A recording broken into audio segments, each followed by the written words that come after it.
I was providing mental training for a football team, Mavericks. I think being resilient is part of being mentally strong. Resilient means to me is being able to bounce back from setbacks. When we are mentally strong, we're able to stay focused on our goals and developing our grit and what do we really want. We're clear on that. We live with purpose, be self-aware enough and have the tools to not believe everything we think, get out of our own way. And I was like, hey, what if you just believed that you were an Olympian? And she said, I don't know, Miss Cindra. I think you believe I can be an Olympian more than I believe it. And sometimes that's true where we don't always see our own potential. You know, other people see it in us and we don't see it in ourselves. There's a difference between a dream chaser and a dream catcher. Hey, everybody, and welcome to the Dreamcatchers Podcast. I'm your host, Jerome, and I have the pleasure of having Cindra Kamphoff with me today. We went north and then to the mid, and then it is just one of those places I've never been. I've got this map in my dining room, Cindra, and it's got all of the places that I visited. It's a world map, and so I get to scratch off a little place every time I go somewhere new. And those Midwest states are the ones that are still remaining in the continental US that I haven't been to. So We need to have you here. Well, I have to come, and it's got to come in the near future. But with that said, welcome to the Dreamcatchers Podcast. It's so great to have you here. Thank you so much for having me. I can't wait to get to know you more and to just deliver some great value for people who are listening. All right. So very rarely do we have a university professor on the show. Now, do I have that right? Do you work at a university? Are you doctor? I do. I am doctor. PhD. No. Okay. Mhm. All right. And you've committed to helping high performers? Tell me a little bit about it. Give me the skinny. So my PhD is in performance psychology, and I've been a faculty member at Minnesota State for, I think of like how old my son is. He's 17th birthday today. So I started 17 years ago here. And then I also have my own company called the Mentally Strong Institute, where we work with high achievers to grow their mindset and increase their confidence and get to their goals quicker. So high achievers in business and in sport. And then I've spent a lot of cool years in sport.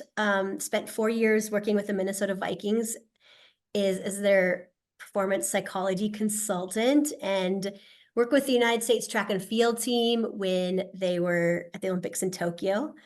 So that's cool. We have lots of like fun things to talk about. And then I wrote a book called Beyond Grit, and it covers 10 practices of high performers.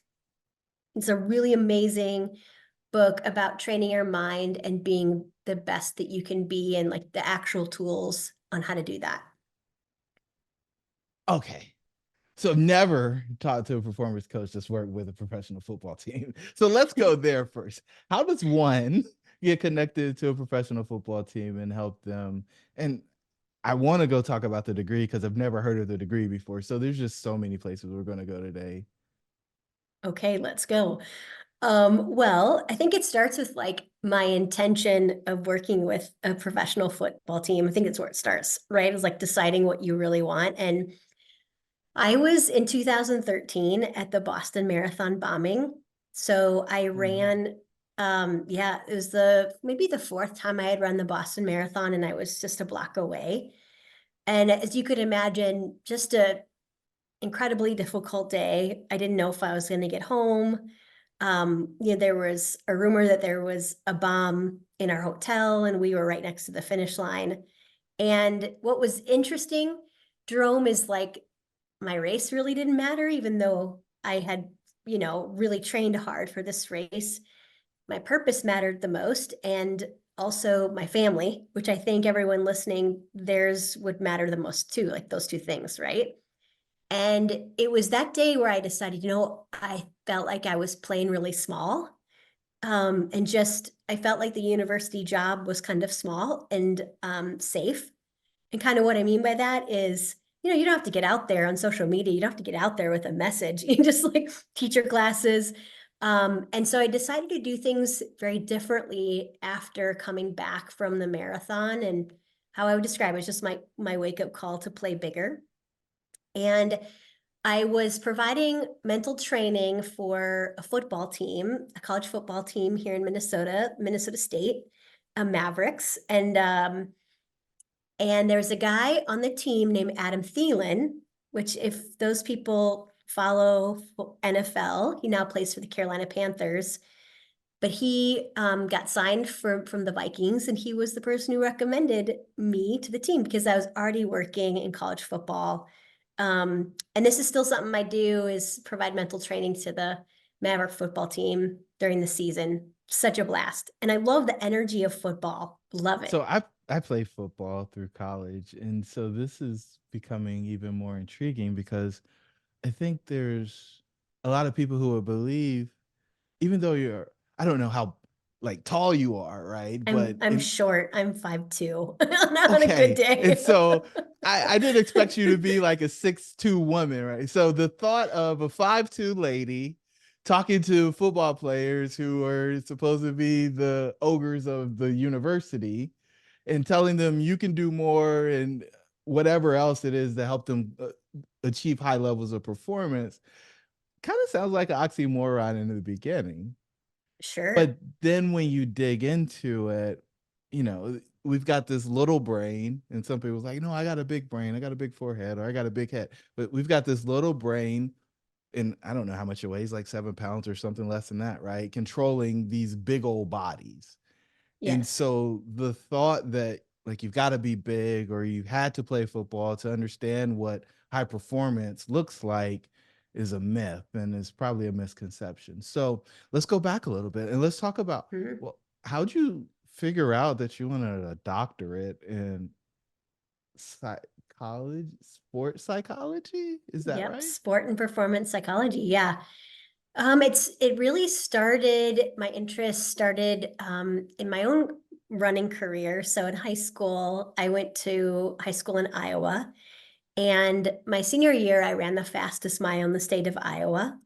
And so it led me to get a college scholarship to run cross country and track, which I did. I ran it Division I, which is the highest level of college sports. But it was there where I kept on getting in my own way, and just my own mind was holding me back. And so, I was just constantly comparing myself to other runners on the team. Just my performance is very up and down. For example, my junior year, which was supposed to be, in my opinion, my breakout year because I trained really hard all summer. I went from one race getting second to the last race, the second, like the race after that, dropping out. And just I felt like my team members thought I was like a head case. They didn't ever say that to me, but that was my perception of who I was at the time. And so it started me kind of going down this path, trying to figure my own self out. I saw a sports psychologist at the time. She was incredible, but not as practical as maybe I would want. And so that's also why my book and my work is super practical, meaning here's a tool you can use to get out of your own way. Here's a tool to let go of mistakes. Here's a tool to decrease negativity. Here's a tool, right? And because I think people need something, our thoughts are habitual. And sometimes we don't even know how we're thinking or that we're in our own way. And our thoughts are, sometimes what we've just tolerated over time in our own mind. And so my mission is really to help people be mentally stronger and, more confident and get to their goals quicker. Now, one of the things that I've been focused on over the past year or so is resilience. And so when you Cool. say mentally stronger, is that a Yeah. synonym for resilience or is mental strength something different in your world? I think being resilient is part of being mentally strong. And so, resilient means to me is being able to bounce back from setbacks. And so when we are mentally strong, we're able to stay focused on our goals and developing our grit and what do we really want. We're clear on that. We live with purpose, and we're also able to be self-aware enough and have the tools to not believe everything we think, and get out of our own way. But I think like resilience is part of being mentally strong and moving on quickly when things don't go perfect. Okay. I like that. And so if we bring it back to, I don't know, you called yourself a head case, which sounds I know, kind of unkind. super unkind, and I don't even like describing that way because I feel like it's a little biased and that there's something wrong with me. But I'm just being honest, that's how I felt at the time. It's like I felt very mentally weak. Okay. Mhm. And so one of the things that a lot of people would prescribe is running for those who are struggling with like the thought of being weak, because when you hit your wall running, you're probably only 40% of the way into what you have capacity for. And so if you keep going and you break through that invisible wall, there's so much stuff on the other side of it. And you were doing that. And I mean, you were performing at a really high level. I mean, having the fastest time in the state probably means you were all state and you probably had other awards, and um, you I suspect there's probably a record in there at some point. And so I mean there's all these things that said that you were performing at a high level. How do you get high performance without mental strength? I don't think that you can. And I use this equation in my book. So I have two books, Beyond Grit, and then I wrote a second one called Beyond Grit for Business. And I use this equation like high performance equals your potential minus inner limits. And to me, what that means is like high performance is our ability to be at our best consistently, equals our potential, which is actually unlimited, right? And it's not where you are today, but where you can go, and it's how far you can travel. And our potential is really up to us, minus inner limits. And these are all the ways we get in our own way. As a coach, and I'd love to hear your thoughts on this too, but I think there are 5 big barriers to potential. And as a person who works with entrepreneurs and high achievers and elite athletes, and people really tell you all the ways you get in your own way, or they get in their own way, right? Okay, so here's my 5. Let's see what else you'd add. Number 1, fear of other people's opinions, fear of failure, fear of success. Number 2 is like judgment of ourself. Like when you just said, um, that gosh, you are really harsh and critical of yourself. Absolutely. 3, our own limiting beliefs. And I think we all have these beliefs about ourselves that get in our own way, our own self-doubt. And then number 5 is comparison. And in college, I was experiencing all those. The reason I was kind of trapped and wasn't really experiencing my own potential. And to be honest, like I wanted to quit by my senior year. And that just makes me really sad to say that because it was something I absolutely loved. And I had self-sabotaged myself, um, that I just wanted to quit. And so that's something that can be helpful for people. I think it's a lifelong journey to keep reducing your inner limits, because we can keep getting in our own way. I don't know a college athlete that doesn't want to quit at some point. Good I, I've point. I've not met one. I mean, when you think about the 40 hours a week of practice on top of class, and then if you had a Mhm. job or some of the other stuff, that just it makes it super difficult. So, It's a lot of um, pressure. especially when you're playing Division 1. I mean, there's just Mhm. so much there, and then the pressure is so fascinating because it like goes directly into entrepreneurship. So, um, Mhm. you go from being a big fish in a small pond whenever you leave your high school, and nobody really cares what you did in high school when you get to college, and you're younger, you're smaller, you're usually weaker than all of the other folks because they're really adults and you're kind of a quasi adult when you come in. And then as time progresses, as you talked about your junior year, you expect as you become an Yeah. upperclassman that things are supposed to be the way they were back with your previous success. And I think us as business owners, we often think, oh, well, I hit this achievement, accomplishment. And so now when I step up to that next bigger band, whether it's a revenue thing or employee thing, or I go from nothing to YPO or EO or some of these other places where everybody's measuring their company size and their success, and you start comparing, which I think comparison is a thief of all joy, but that's a whole nother conversation. um, Yeah. you just keep getting these experiences where you expect success, and not only do you expect success, but you expect success because you think other people expect success from you, whatever that Yeah. means. And I've learned the hard way that you don't actually know what other people think. You might know what they feel if you have this gift of being an empath, but you don't know what they actually think. And you know what they share with you, which sometimes we have to weed through what is the actual truth. So I love what you're offering. And I love that equation, right? High performance equals our potential minus our inner Inner limits. limits. Like that, the only thing, and it like puts us all in control because high performance for each person is their own, it's individualized, because of I'm limited only by my what I decide I'm limited by, because our potential is infinite. Now some people say, oh well, if you're not 6'8", then you might not be in a be a pro basketball player. Some of that's true, but I can get really good at shooting, Right. right? Yeah. Um, I could probably get really good at dribbling. Like, I mean, there's a bunch of things that are within my control, and there's always those rule busters, right? Muggsy Bogues and some of the other folks who are able to do really well, even in spite of whatever people would say are their limitations. And so, with some of the folks that you've worked with over the years, or maybe some of the things that you've witnessed, have you been able to see people go above what is traditionally, or I guess caps that other people may have put on them?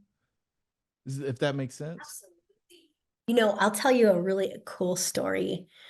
She spoke on this. So my work with elite athletes, right, obviously is confidential, but the story I'm going to tell you about, one of the elite athletes posted about it and shared the story with everyone about it. But during the last Olympics, um, there was a long jumper I worked with who, in my first conversation with her, I was just asking her, like, her name was Quenisha Burks, and I was asking her, what is it that you really, really want? And she said, well, I want to become an Olympian.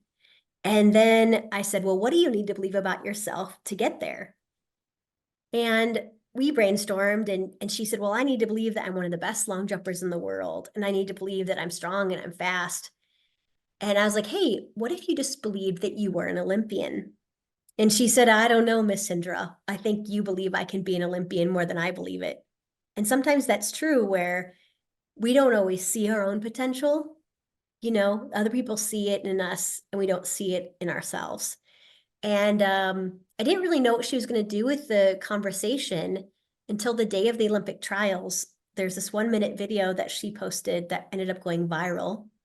And it was her saying, I will be an Olympian, several times, where she would record herself every day saying this. And you can see that the more she said it, the more she believed it, the more she became just like convinced it was something she was going to do. And she got third at the Olympic trials, which is what you need to get to the Olympics. And then the next year, Jerome, she was an indoor and outdoor US champion. So talk about kind of just leveling up your own belief in yourself and the impact what that can do. And it's so inspiring. I'll send you the video later, and if people want to watch it, just Google Quenisha Burks, I will be an Olympian. And when I show it, sometimes people, like last month, I was in one of my speeches, this guy, 70-year-old guy started crying in the front. because it just kind of shows you what's possible when you keep leveling up your own belief in yourself. And I love those questions to ask people. And I'm going to encourage the listeners to ask themselves, like, what is it that you really want? What is it that you really want this year or 5 years from now? And then what do you need to believe about yourself to get there? And literally write it out. And those are the statements you should tell yourself every day to level up your own belief in yourself. So why is the belief part so important? I'm sure somebody's asking that because like we'll talk about be do have on the podcast pretty regularly. You got to be the person before you do things, before you have the thing that you want. But we don't ever say you've got to believe a specific idea or concept in order for it to happen. So where did this come in to your understanding so that you could share it with others? So I like to use this acronym TFA. And so it stands for our thoughts lead to our feelings and then lead to our actions, right? And sometimes our feelings pop up first and then lead to our thoughts, right? It's not like perfect like that. But when you're saying, why is that belief so important? Because the thoughts that we repeat over time become our beliefs, and then our beliefs impact our actions. And so, if you start believing you are an Olympian or you are an entrepreneur, right, you're going to be more likely to start the business that you really want. And so, our beliefs are our foundation, and our beliefs impact our confidence, our own self-worth, and how we view ourselves.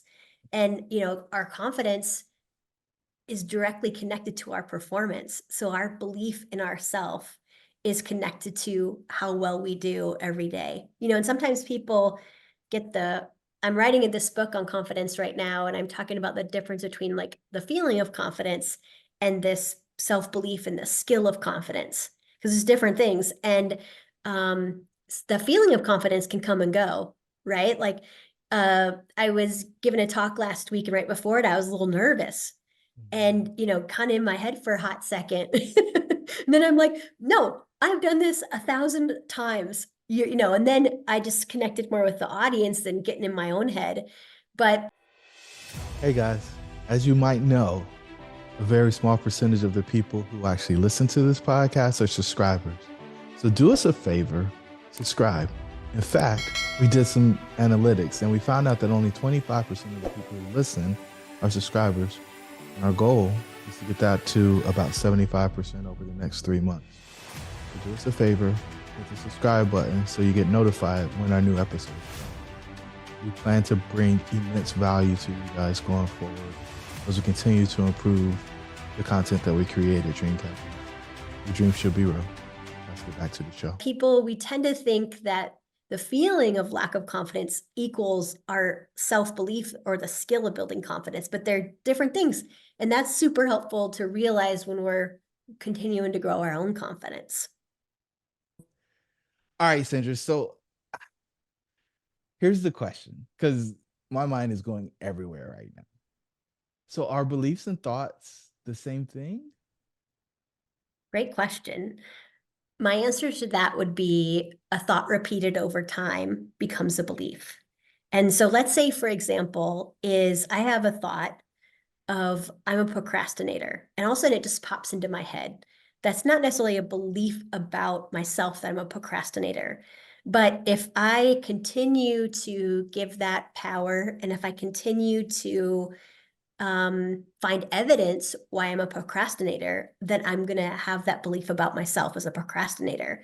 Now, the amazing thing about your brain is I'm sure everyone's heard of neuroplasticity, which basically means you can change your brain. And so many of our thoughts are just habitual, again, what we've tolerated in ourselves, and we can start thinking differently about the world or about ourselves. And I wish in college I would have known this concept from Daniel Amen. And I first read about it in his book, Change Your Brain, Change Your Life. And the concept is that we all have ants, or he describes it as automatic negative thoughts, right? Which you've probably heard of. But I think that's so powerful to realize, hey, many of my thoughts are just automatic. I don't have to believe these thoughts.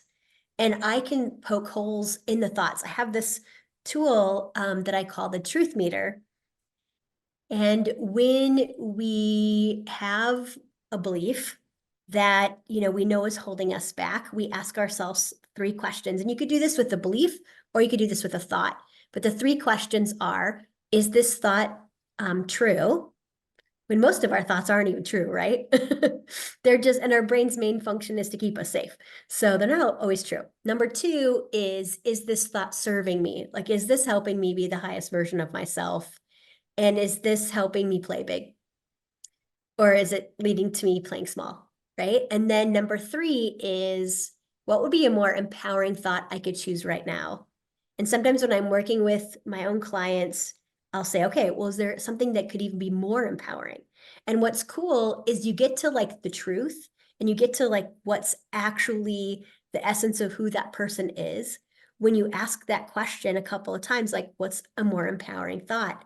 And then all of a sudden it's like, gosh, yeah, I don't know why I was believing that, you know? And it helps people take a step back to say, no, it's not serving me.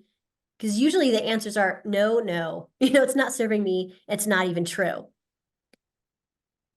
You don't have to So believe everything you think. yeah. And what's interesting is like lie is in the middle of the word believe or belief. And Oh, so, like, a lot of folks are believing lies.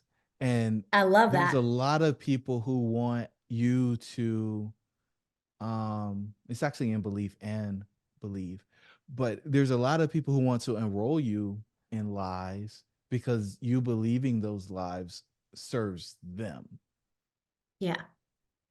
That for me is the thing that is scary Mm, because I think at times we'll have a hard time differentiating between truth and lie, or the way that people are presenting this thing, right? Some folks will come in and architect a situation for us in order to take advantage, manipulate, or get us to act in a certain way.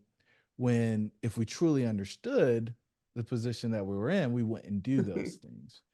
Um, and so, like, as we, I kind of want to bring this thing full circle because we started this with a very dramatic experience of being at the Boston Olympics, which you got to qualify into. Everybody can just go out and run the Boston Olympics. You're there. It's supposed to be a monumentous event, and instead it's hysteria.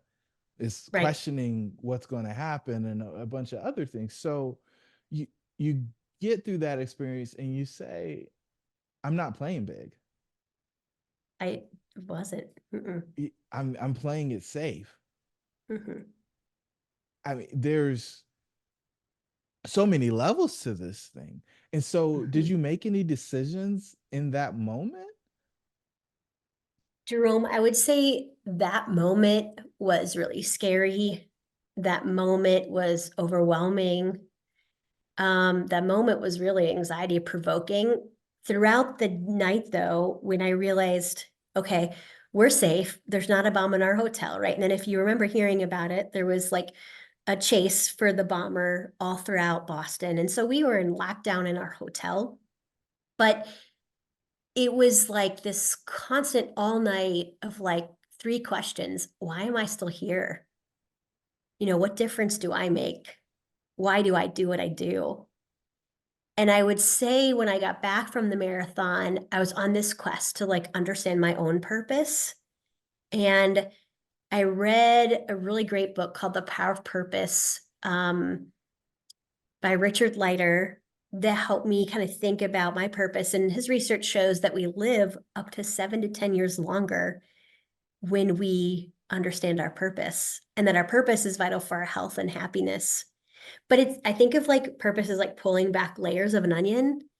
And sometimes in my workshops, I will have people write a purpose statement, and the structure is in my Beyond Grip book, but it's really overwhelming for people sometimes because it's like you're supposed to be like, what is my purpose? And like, the universe downloads it on you. But I think it's instead like thinking about how are you at your best? What good do you, serve the world? And it's not easy to figure out. I would say that journey probably took me 9 months after getting back from the marathon, to really get clarity on my own purpose. And I mean, right away when I got back, I couldn't be around loud noises. So definitely like some post-traumatic stress just from being at the event. Yeah. And I was not right next to the bomb, right? I was like a block or two away. And it was obviously a very traumatic event. Um, so I couldn't imagine what it was like to be right there next to the bomb, you know. Um, but what I I realized from that event is that I really wasn't using my full potential. And sometimes I still feel like that I'm not now. And I think that comes from my desire to be my best and to like really um live my calling, you Mhm. know? So I think there's some good that comes from that feeling, but that's where I am now today with that. That's so interesting because one, the near death experience is something that I think forces people, if they haven't been playing the game at full speed, to reconsider whether or not they're going to play at full speed. And you took that opportunity, your second chance, or some of the other cliches that are thrown around to say, all right, we're going to do more here. Now, one of the things that I've been struggling with, I got the opportunity to speak on a college campus a couple of months ago. And one of the young ladies walked up to me and she said, well, I'm trying to find my purpose. And I said, darling, I don't think you find your purpose. It's inside of you. And but this conversation is making me wonder, because you read the book and you went on, you said, a 9 month journey. How do you find your purpose, or how did you find your purpose? I found my purpose by understanding and reflecting and thinking about like, when do I come alive? When am I at my best? What do I love? And you might have heard of this concept called Ikigai, which is like these circles, right? And in the middle is your Ikigai, which is but the other circles are what do you love? What does the world need? What are you the best at? And I What think can you get paid for? Yeah. what can you be? Okay, I knew I was missing one. Thank you. Yeah. But I think it's answering those kind of questions. In my book, I have a way for people to write their purpose statement. And your purpose statement should be you should be able to live it. For me, I should be able to live it when I'm on this podcast, or I should be able to live it when I'm at, teaching at the university, or when I'm speaking, right? So, or I'm at the grocery store. It doesn't really matter because it's my life's purpose. And I have mine written over here. And my purpose statement of my life is to provide wisdom and the truth and to guide others to play and live life full out.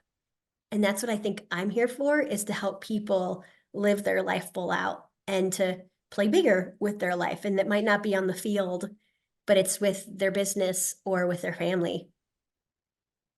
For somebody that's listening to this podcast and they've heard the word truth probably 6 or 7 times at this point, we've talked about lie. Um, Mhm. but how do they know when they've actually heard the truth? That is a great question. I think in our own mind, how do I know that it's the truth? It is my own perception, right?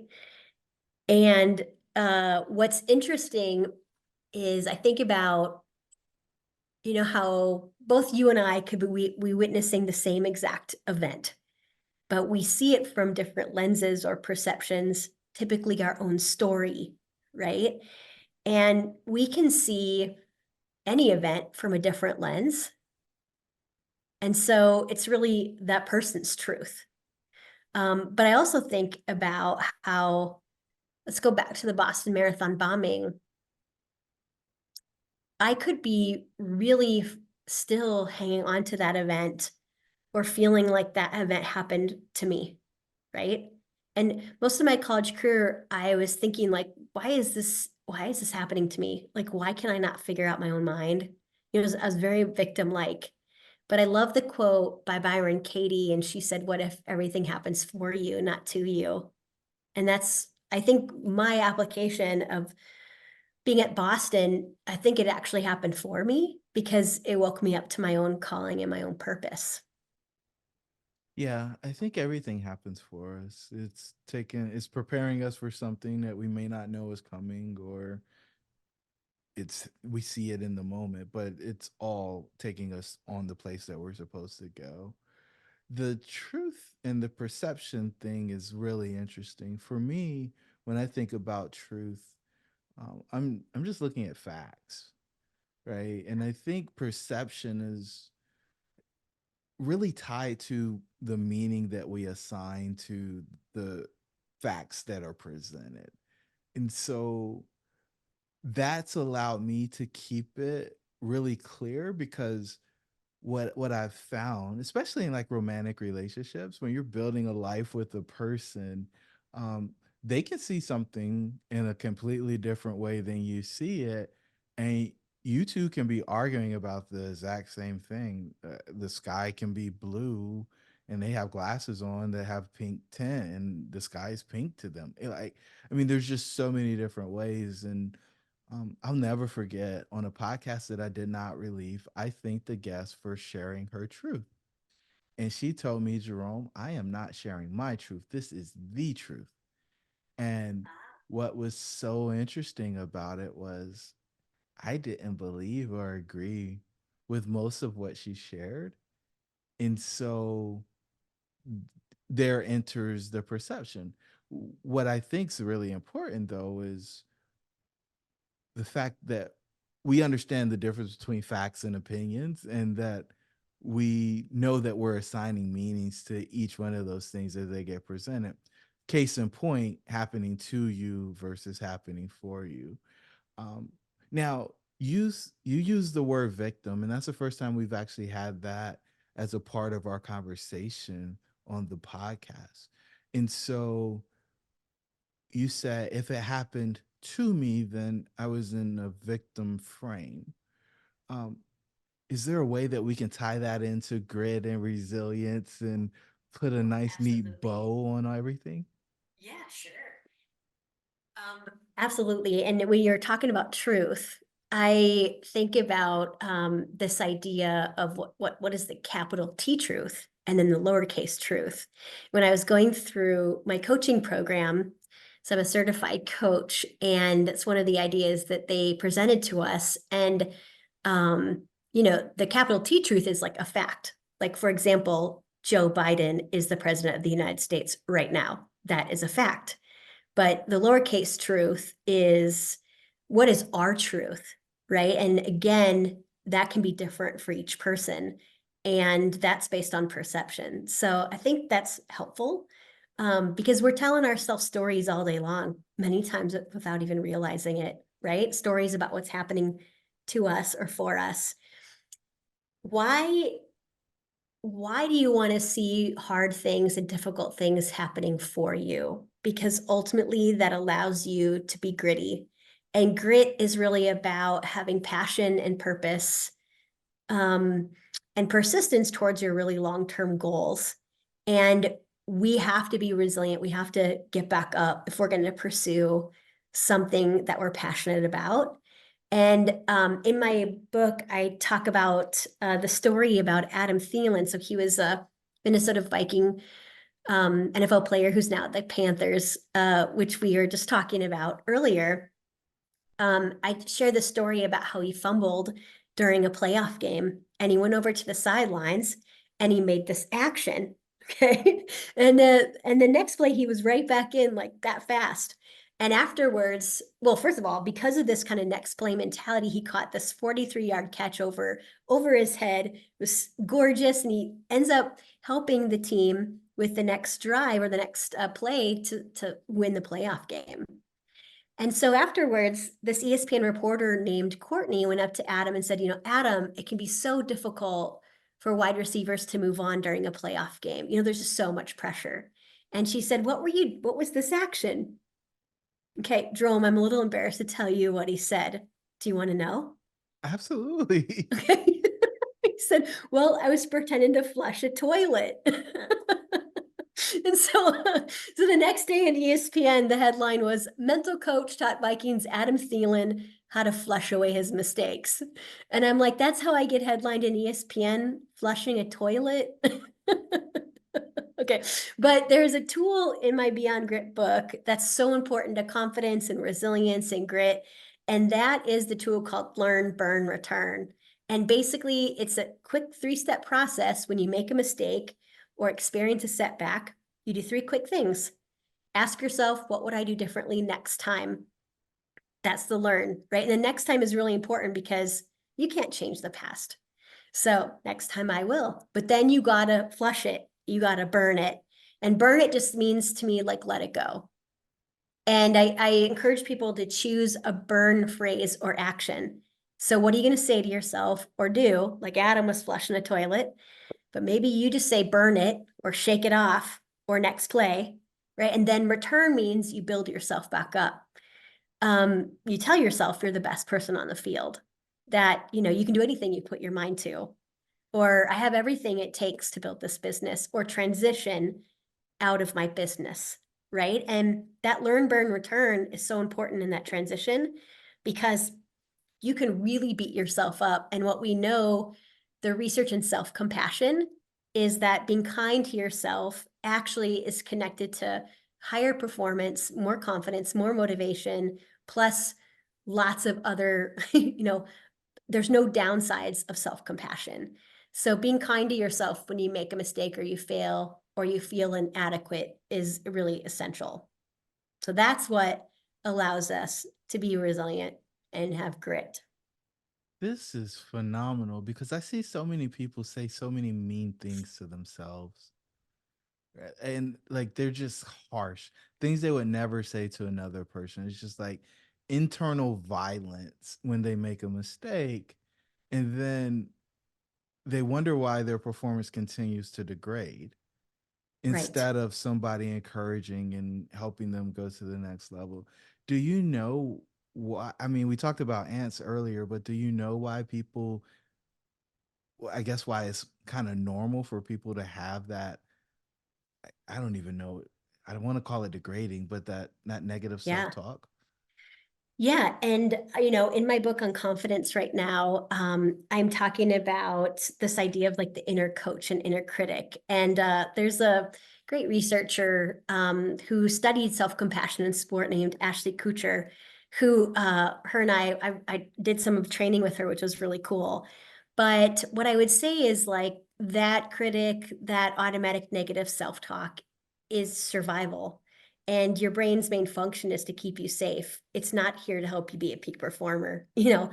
And so our especially what I find is high achievers, people who want to do really, really well, is that inner critic can be so harsh, right? And just like myself in college, that was my issue, really, was I was believing in this really critical voice inside my head. And the great thing is you can choose what would your coach say? What would Jerome say? What would Cindra say?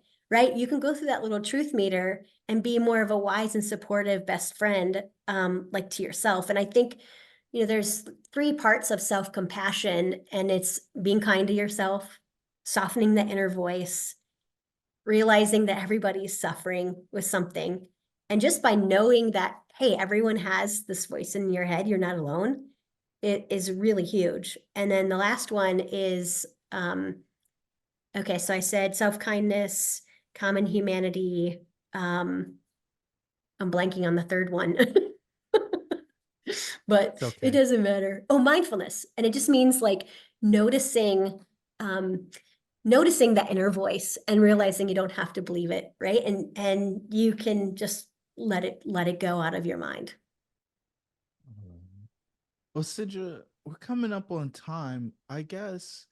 Well, I love to wrap up the podcast with 2 questions. The first one is, how can people find out more about you and what you have going on? Because it sounds like you got another book on the way, which we're excited to read.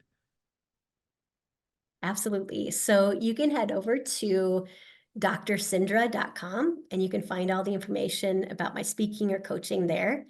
And you know what I'm going to do, Jerome? I'm going to offer anyone who's listening who would like to try out coaching, I'm going to offer you a free coaching session, complimentary coaching session with myself or a team member.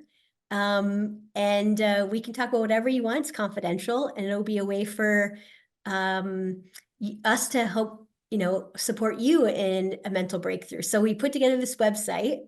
You can go to freementalbreakthroughcall.com. Okay, so I'll say it again, freementalbreakthroughcall.com, and you can put your name there and just like, what would you like to work on in the coaching session? And we'll reach out to you and we'll find a time that we can connect and help you create a breakthrough. Wow. You got to Yeah. take advantage of that. You Why held would on you to the not? end and look what kind of gift you got. Whoa, that's phenomenal. Thank you so much. Thank you so All much right. for having me. It's been so fun to talk to you. And I'm going to have you on my podcast next. It's I called the didn't High know that was Performance coming either. Mindset. Look at that. Yes. All So right. listen to Jerome on the High Performance Mindset in the next month or two. This is gonna be so cool. All right. And so we gotta wrap up. So here's the final question, Cindra. What's the one thing you want listeners to take away from this episode? Because we've covered a lot of ground today. I want the listeners to remember to play big and that your potential is unlimited and endless, and it's there for you to tap. And so, when I think about most people play small with their potential and keep working on your own inner limits, get clear on what exactly that you want, and then what is it that you need to believe about yourself to get there. And that's going to help you step into your potential every day and play a little bit bigger today than you did yesterday. Man, more, higher and higher levels. Dr. Cindra Kamphoff, you are a dream catcher, my dear. Uh, taking advantage of all the opportunities that have been placed in front of you, bouncing back from the challenges, and then taking the things that you've learned through those struggles and helping other people play at a higher level is the difference. I think you are walking in your purpose and you're working on purpose, which most people don't do both. They only do one or the two if they ever do any of it. And so that for me is just so exciting. I am so grateful for the free gift you gave the listeners because I don't think anybody saw that coming. I certainly didn't. And I just think that the work that you're doing is phenomenal. And I'm so grateful for the opportunity to have had you on the podcast today. Jerome, thank you so much. Keep crushing it. I love your podcast, and thanks just so much for the authentic conversation today. It was wonderful. Outstanding. All right. To the listeners, your dreams should be real. We'll catch you on the next episode.